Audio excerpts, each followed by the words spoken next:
Que la paix soit sur vous, les Gaulois et les Gauloises, courageux résistants à la dictature sataniste, qui bientôt ne sera plus mondiale, mais locale. Oui, c'est dur, on a les histoires de masques, de vaccins, tout ça est vraiment pesant.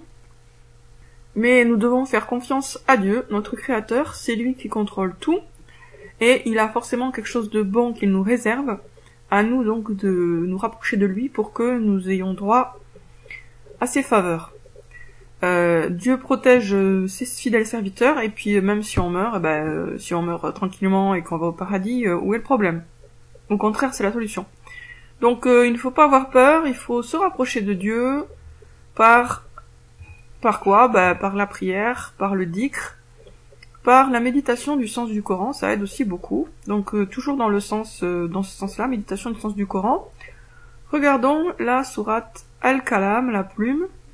Sourate 68 dans l'ordre traditionnel, qui n'est pas le bon, puisque l'ordre chronologique qui est le bon, bien sûr, c'est la deuxième sourate. Donc forcément, si on prend en compte l'ordre chronologique, il faut considérer que cette sourate fait partie des sourates fondatrices du Coran, hein, puisque l'ordre chronologique nous permet de comprendre ce que Dieu a voulu que nous recevions en premier.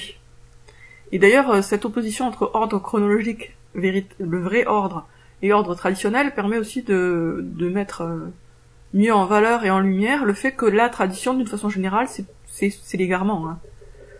C'est pour ça que Dieu a beaucoup évoqué ça dans le Coran, mais finalement tout le confirme. Se fier à la tradition ou aux traditions, c'est toujours choisir l'erreur en fait. Il faut se fier à Dieu et à ses révélations et pas aux traditions. Donc l'ordre chronologique c'est le bon, l'ordre traditionnel c'est le faux. Et donc dans l'ordre chronologique, cette sourate dite 68, Al-Kalam, c'est la deuxième. Je voudrais aller simplement sur le verset 4.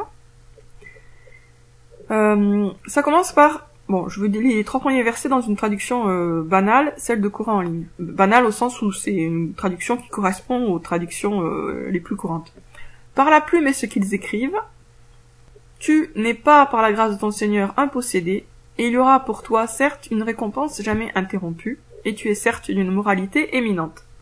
Donc je répète, par la plume et ce qu'ils écrivent, tu, Mohammed, n'es pas par la grâce de ton Seigneur un possédé, et il y aura pour toi, certes, une récompense jamais interrompue, et tu es certes d'une moralité éminente. Alors maintenant, on va regarder ce sur quoi on peut réfléchir. Par la plume et ce qu'ils écrivent avec la plume. Alors, ce qu'ils écrivent, j'ai tendance à penser, mais là, il y a peut-être plusieurs possibilités, que ce sont des anges qui écrivent le destin de Dieu avec la plume. Par la grâce de ton enseignant. Donc, je reprends le mot enseignant, puisque dans la traduction classique, ils traduisent par Seigneur, alors qu'en fait, parfois, c'est bien le mot qui correspond à Seigneur, et d'autres fois, c'est un mot qui correspond plutôt à enseignant. Donc, par la grâce de ton enseignant, tu ne fais pas partie des inconscients. Eux, ils ont traduit par des possédés. Tu n'es pas par la grâce de ton Seigneur un possédé. Mais je sais que cette traduction, elle est possible, mais elle est un petit peu gênante. Pourquoi? Parce que il n'y a pas besoin d'une grande grâce du Seigneur pour ne pas être fou ou possédé. La plupart des gens ne sont pas fous ou ne sont pas possédés. Donc du coup, ça me paraît un peu, au niveau du contexte immédiat, un peu bizarre, discutable, de traduire par possédé. Même si effectivement il était accusé, le prophète Mohammed était accusé par les Koraïchites d'être un possédé, je pense quand même qu'il vaut mieux traduire par quelque chose de moins fort. Par la grâce de ton enseignant, tu ne fais pas partie des inconscients.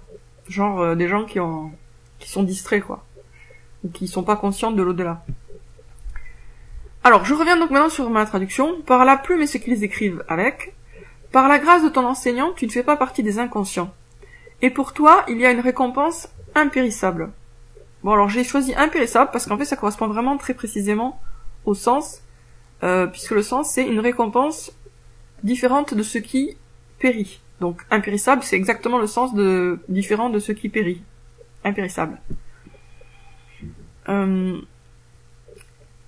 Alors, la traduction classique dit « Et tu es certes d'une moralité éminente ».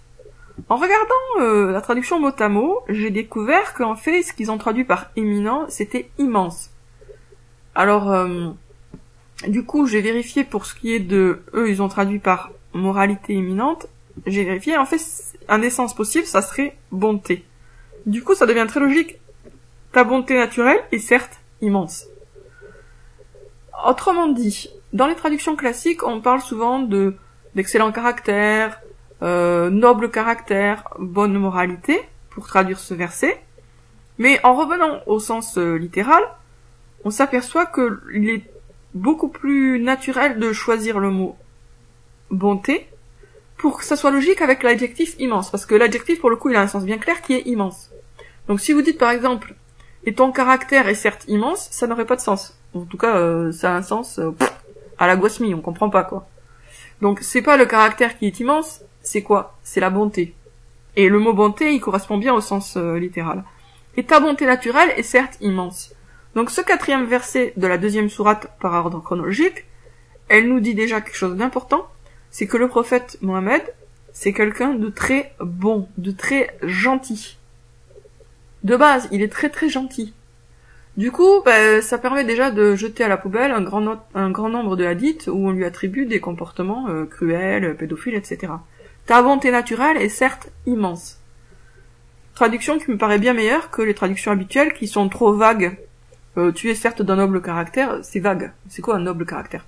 Il était gentil. Le prophète Mohammed était un homme très très bon, très très gentil. Et c'est ce que Dieu dit clairement dans le Coran, verset 4 de la sourate 2 par ordre chronologique. Par ordre traditionnel, la sourate 68. Bon, pour cette vidéo, ça sera tout. Donc c'était juste pour revenir sur ce point de traduction bien précis. Le prophète Mohammed est décrit par Dieu comme quelqu'un de très très bon, de très très gentil. À bientôt les amis.